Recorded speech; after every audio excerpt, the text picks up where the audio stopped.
बिस्मिल्लाहिर्रहमानिर्रहीम। आज के लेक्चर में हम पी सीरीज़ के बारे में स्टडी करेंगे।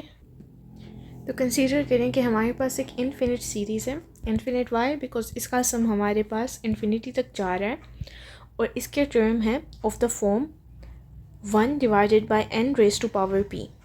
अब इसमें आप देख सकते हैं कि जो डिनोमिनेटर में हमारे पास n है, जो कि हमारे पास इंक्रीज़ होता रहेगा फ्रॉम 1 टू इन्फिनिटी, इसकी पावर में हमारे पास p आ रहा है। तो n हमारे पास पॉजिटिव इंटीजर होगा और p हमारे पास यहाँ पर एक रियल नंबर होगा, बिकॉज इसकी पावर में हमारे पास कोई इमेजिनरी नंबर नहीं आ सकता। जिससे हमारे पास आयोटा है वो इस पावर में नहीं आ सकता। तो अब ऐसी इन्फिनिट सीरीज़ जो कि हमारे पास जिसके टर्म्स हमारे पास इस फॉर्म में हो, उसकी कन्वर्जेंस और डाइवर्जेंस हमारे पास किस चीज़ पर डिपेंड करती है, तो वो हमारे पास इस p पर डिपेंड करती है। तो देख लेते हैं किस तरह करती है। यहाँ से हमारे पास पी सीरीज़ टेस्ट आता है कि हमने पी सीरीज़ की कन्वर्जेंस या फिर उसकी डाइवर्जेंस को चेक करना है। तो हमें पी की वैल्यू को देखना पड़ेगा। तो ये हमारे पास सीरीज़ थी समेशन फ्रॉम 1 टू इन्फिनिटी, और ये हमारे पास पी सीरीज़ की फॉर्म है 1 divided by n raised to power p।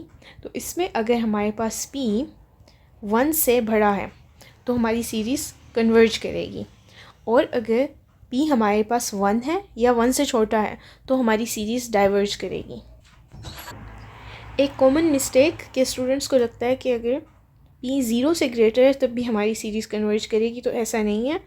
अगर p 0 से बड़ा है बट हमारे पास 1 से कम है तब भी हमारी सीरीज़ डाइवर्ज ही करेगी।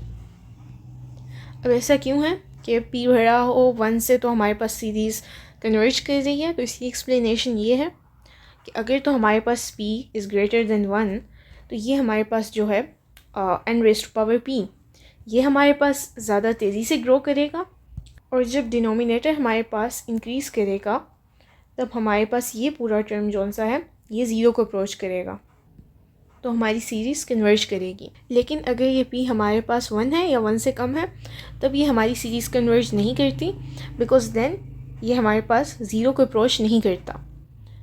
इंक्रीजिंग टर्म्स जौन से हमारे पास वो 0 की तरफ नहीं जाते, लेकिन ये स्लोली डिक्रीज़ करते हैं, बट इतना रैपिड डिक्रीज़ नहीं होता कि हमारी सीरीज़ कन्वर्ज कर जाए। तो इसी वजह से हम किसी फाइनाइट नंबर पर नहीं पहुंच पाते और यही कहते हैं कि सीरीज़ डाइवर्ज हो गई है। अब हम कुछ एग्जांपल्स देख लेते हैं। तो फर्स्ट एग्जांपल है हमारे पास ऑफ द सीरीज़ जब हमारे पास n है 1 से लेकर इन्फिनिटी तक, बिकॉज ऑफ कोर्स हमारे पास इन्फिनिट सीरीज़ है, और जनरल फार्मूला हमारा है कि 1 डिवाइडेड बाय n स्क्वायर्ड। तो p हमारे पास क्या है? p is equal to 2। अब 2 इज़ ग्रेटर देन 1, तो ये सीरीज़ हमारे पास कन्वर्ज कर रही है।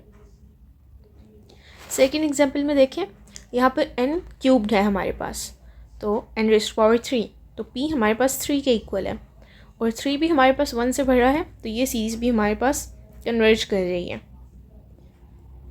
देन नेक्स्ट एग्जाम्पल में देखें, यहाँ पर हमारे पास p क्या है? यहाँ पर अपेरेंटली तो कोई पावर नहीं है, बट ये देखें स्क्वायर रूट है। स्क्वायर रूट हमारे पास इक्वल होता है टू द पावर 1/2। अब देखें 1/2 जो है हमारे पास, ये हमारे पास p की वैल्यू आ गई। p हमारा 1/2 है। अब 1/2 हमारे पास 1 से कम होता है, मतलब कि ये 1/2 हमारे पास 1 से छोटा है, मतलब p की वैल्यू हमारे पास 1 से छोटी है, तो ये वाली सीरीज़ हमारे पास डाइवर्ज कर रही है।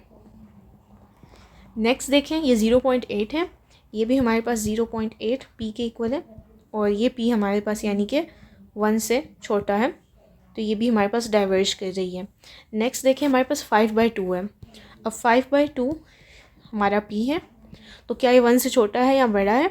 ऐसा ना हो कि आप लोग फ्रैक्शन देखें और कहें कि बस ये फ्रैक्शन में है तो ये छोटा होगा।